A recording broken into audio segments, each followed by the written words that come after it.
Hello students, हम लोग आज नया चैप्टर स्टार्ट करेंगे और चैप्टर है ट्रांसपोर्टेशन। ठीक है, आज हम लोग पढ़ेंगे ट्रांसपोर्टेशन।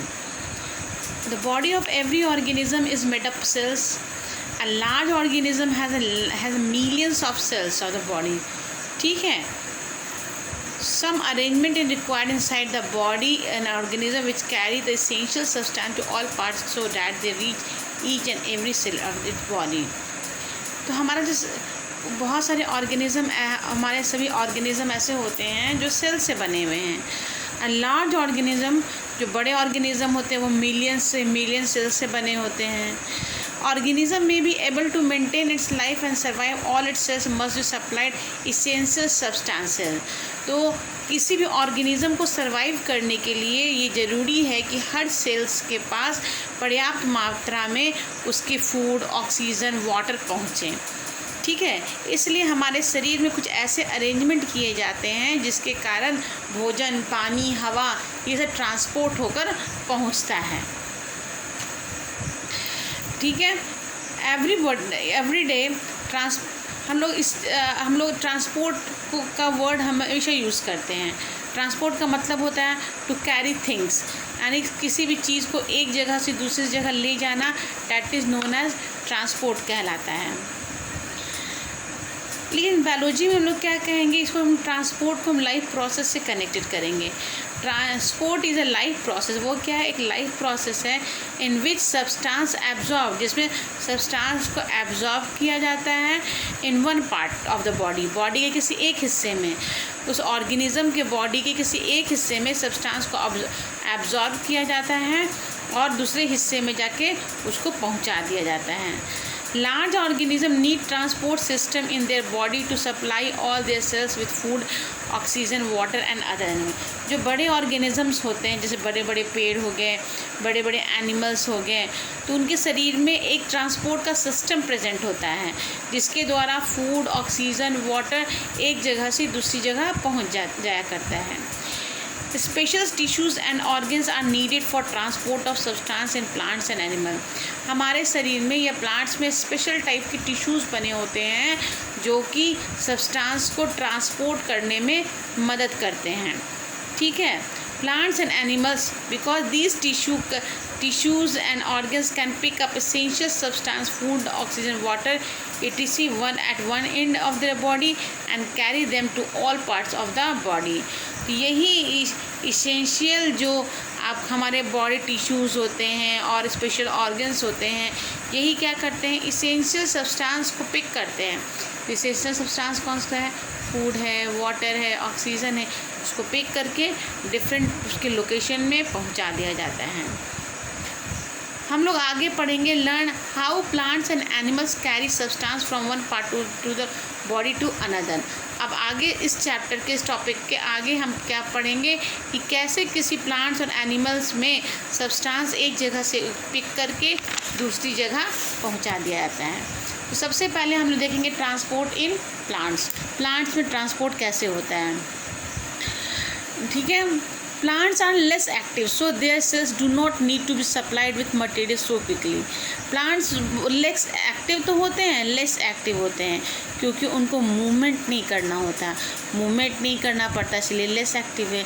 इसलिए अगर मटेरियल इसी कारण मटेरियल ज़्यादा क्विकली नहीं पहुंचता है।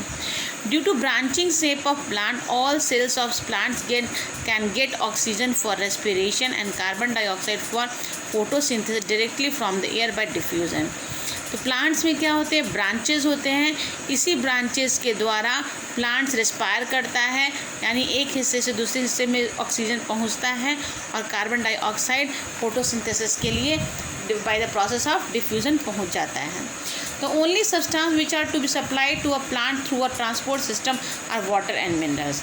सिर्फ वाटर और मिनरल्स ही हैं जो सप्लाई होते हैं, क्योंकि प्लांट तो अपना रेस्पिरेशन खुद करता है, हर हिस्सा रेस्पिरेशन करता है। जब रेस्पिरेशन करता है तो ऑक्सीजन लेता है तो कार्बन डाइऑक्साइड रिलीज़ करता है।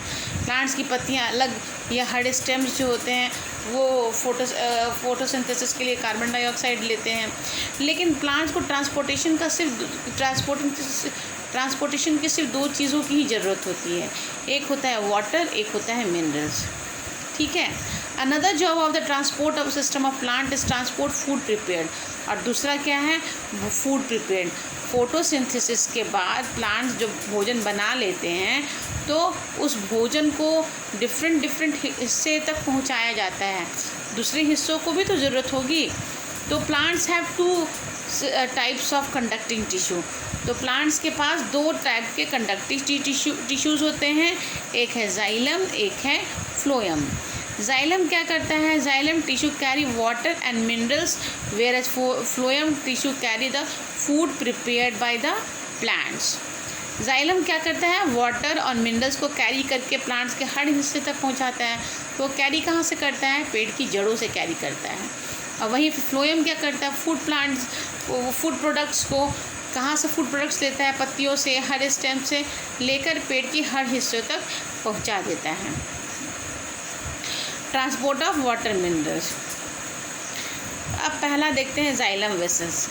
Xylem vessels is non living long tube. Xylem vessels क्या है, नॉन लिविंग है, और ये लॉन्ग ट्यूब, लंबा ट्यूब है, which like a drain pipe, जैसे हमारे घर ड्रेन पाइप होता है उसी ढंग से होता है, और पूरे पेड़ में ये होता है। Xylem vessels is made of many hollow dead cells. Xylem vessels में बहुत सारे डेड सेल्स बने होते हैं, ठीक है, और हर एक दूसरे से ज्वाइंट होते हैं। The end walls of cells have broken down so long open tube is formed. तो ये टूटे हुए नहीं होते, एक दूसरे से जुड़े होते हैं, जिसके कारण एक लंबा सा ट्यूब का फॉर्मेशन होता है। Xylem vessels runs from the root of the plants right up through the stem reach the leaves.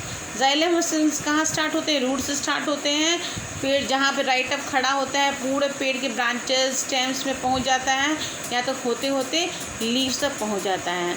The xylem vessels branch into every leaf. Xylem vessels her plants के हर लीफ तक पहुँचा रहता है। Xylem vessels do not contain cytoplasm और nucleus, उसमें nucleus और cytoplasm present नहीं होता। The wall of xylem vessels are made of cellulose और लिग्निन। उसके जो दीवार होती हैं, दीवारें तो जाइलम की वो डेड सेल्स हैं, तो वो किससे बनी होंगी, सेलुलोज से और लिग्निन से। लिग्निन एक बहुत ही हार्ड सब्सटेंस होता है। सो जाइलम वेसल्स ऑल्सो प्रोवाइड, जो कि हार्ड सब्सटेंस होने के कारण जाइलम वेसल्स को स्ट्रेंथ प्रोवाइड करता है स्टेम्स को, जिसके कारण प्लांट्स इरेक्ट अपराइट, वो यानी कि प्लांट जो हैं सीधे अपने आप खड़ी हो पाती हैं। Would is made almost entirely of lignified xylem vessels. हम जो लकड़ियाँ देखते हैं वो है क्या, वो लिग्निफाइड जाइलम वेसल्स ही हैं। तो देखिए लकड़ी कितनी हार्ड होती है, वो क्या है, lignified xylem vessels. Xylem vessels have pit in their thick cell walls, pit are not pores. Xylem vessels में पिट प्रेजेंट होते हैं उसके थिक वॉल्स में, और वो उसमें ओपन पोर्स नहीं होते हैं।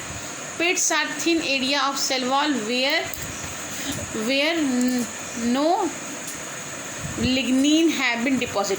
पिट्स क्या है, ऐसा एरिया है सेल वॉल का जहाँ पे कोई लिग्निन डिपॉजिट नहीं होता है। पिट्स जो होते हैं अनथिकन्ड सेल्यूलोज सेल वॉल होते हैं।